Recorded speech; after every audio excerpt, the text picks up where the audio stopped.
ఇవాళ మరి మొయినాబాద్లో కేతిరెడ్డిపల్లి గ్రామంలో జరిగినటువంటి స్వప్న గారి యొక్క ఉదంతం ఏదైతే ఉందో మొత్తం రాష్ట్ర వ్యాప్తంగా కూడా తీవ్రమైనటువంటి బాధ కలిగించింది మా అందరికి కూడా.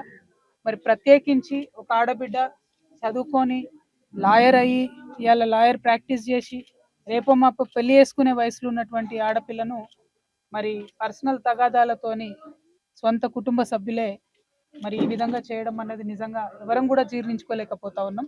అయితే ఇక్కడ ఘోరం ఏంటంటే ప్రతి ఇంట్లో ఏదో ఒక లొల్లు ఉంటుంది, అది పక్కన పెడితే పోలీస్ వాళ్ళకి ఎన్నిసార్లు కంప్లైంట్ ఇచ్చినా వాళ్ళు పట్టించుకోకపోవడం అనేది చాలా దారుణం. ఒకవేళ వాళ్ళు పట్టించుకొని సీరియస్గా యాక్షన్ తీసుకొని అంతకుముందే బలంగా ఈ నిందితులను బెదిరించినట్టయితే ఇట్లా ఇంత దారుణం జరగకపోతుండే అనేది మా సంబంధించినటువంటి ప్రతి ఒక్కరు ఇక్కడ చెప్తున్నమాట. సో నేను ఇవాళ ప్రభుత్వాన్ని ఒకటే కోరుతా ఉన్నా, ఇవాళ హైదరాబాద్ నగరానికి కూతవేటు దూరంలో ఉన్నటువంటి ఈ కేతిరెడ్డిపల్లిలో ఇంత అన్యాయం జరిగిందంటే కేవలం పోలీసులు అంటే భయం లేకపోవడం వల్లనే జరిగింది. హైదరాబాద్ మహానగరంలో కూడా కన్నులు పెట్టి బెదిరించి డబ్బులు గుంజుకుపోయేటటువంటి పరిస్థితి కనబడుతున్నది. ఎటు పడితే అటు ఆడపిల్లల మీద రోజు రోజుకి దారుణాలు దాష్టికాలు పెరిగిపోతున్నాయి.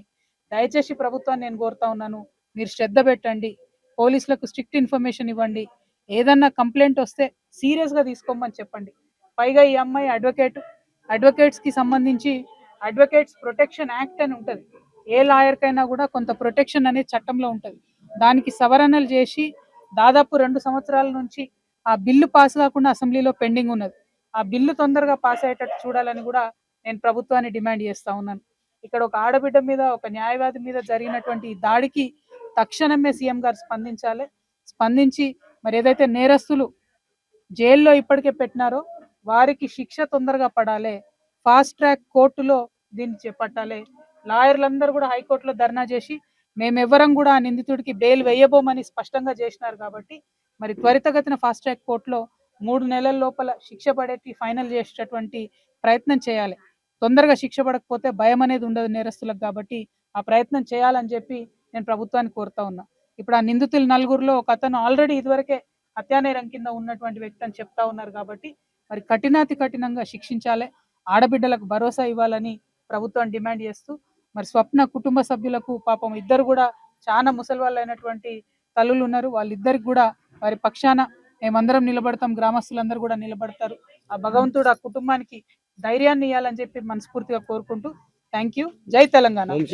ముఖ్యమంత్రి గారి చేతుల్లో ఉంది కదా, ల్యాండ్ ఆర్డర్ ఏమైనా దారి తప్పుతుందని అనుకోవచ్చు ఈ విషయం? 100% అండి.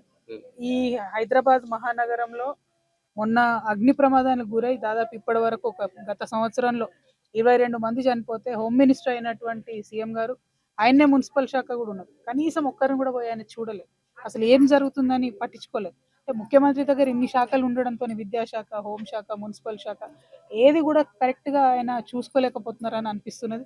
ఎందుకంటే ఒక పక్క గురుకులాలలో అందరు కూడా పిల్లలు విషాహారం నుంచి చనిపోతున్నారు. నిన్న మొన్న ఒక పాము గుట్టి చనిపోయిన గురుకులాలలో.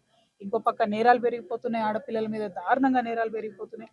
ముసలి వాళ్ళు అపార్ట్మెంట్లో ఉండాలంటే హైదరాబాద్లో భయపడేటటువంటి పరిస్థితి వచ్చింది. ఇవాళ ఈ దాష్టికం జరిగింది. అంటే పోలీస్ వ్యవస్థను కూడా మరి చాలా సీరియస్గా డీజీపీ గారు కూడా ఈ అంశాన్ని తీసుకొని మరి కంప్లైంట్ అన్నిసార్లు ఇస్తే ఎందుకు పట్టించుకోలేదు, ఆ అంశం మీద ప్రజలకు స్పష్టత ఇవ్వాల్సినటువంటి అవసరం ఉన్నది. పెండింగ్ ఉన్నటువంటి లాయర్స్ యాక్ట్ ఏదైతే ఉందో, ప్రొటెక్షన్ ఆఫ్ లాయర్స్ యాక్ట్, అది కూడా త్వరితగతిన పాస్ చేసుకోవాలి. వీలైతే ఈ బడ్జెట్ సెషన్లోనే పాస్ చేయాలని నేను ప్రభుత్వాన్ని డిమాండ్ చేస్తాను. Thank you.